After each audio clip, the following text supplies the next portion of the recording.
Lesnícke popučky ako značka prináša chuť lesa priamo vlastne spotrebiteľom alebo teda občanom do rôznych veľkých miest. Je to taký kúsok lesa v veľkých centrách, hlavne ako je teraz Bratislava.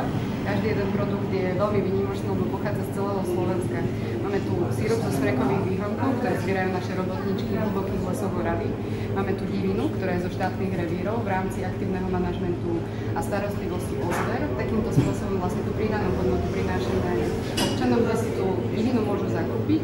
To je celá alternatíva, hlavne ako zdravotná, tým, že má veľmi veľa minerálov, vitamínov a tak ďalej, ale zároveň je to aj taká alternatíva k dnešnému hovädziemu mäsu, ktoré je ťažko dostupné na trhu, vysoké ceny a tak ďalej, čiže máme tu napríklad jeleniak alebo Danielu sviečkovicu, ktorá je úplne výborná alternatíva presne k týmto jedlám.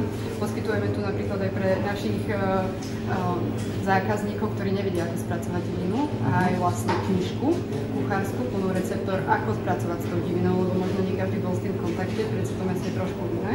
A potom tu máme spracované vlastne tieto všetky produkty, ako je saláma, máme od jelenie s dubáčmi, cez menej pikantnú, cez rôzne jelenie fuety, až po Danielu, čiže každý si nájde taký ako keby svoju vlastnú chuť, ktorú preferuje.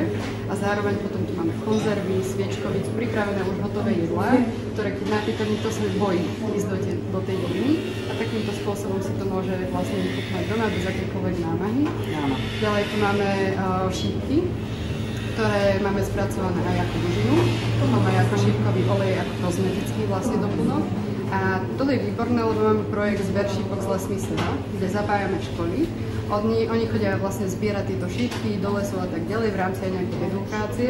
Vždycky to je vlastne, aby sme ukázali tým študentom, že tá príroda nám niečo dáva, že máme nejaké akože benefity, musíme sa správať rešpektom, toleranciou a my od tých škôl tie šípky následne nekupujeme, lebo potrebujeme nazbierať obrovské tony na to, aby sme spracovali tú šípkovú dužinu, samotný aj olej.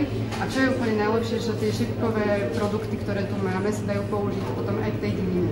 Čiže šípkový čaj, ale zároveň aj šípková omáčka. A to isté tie sušené brusnice alebo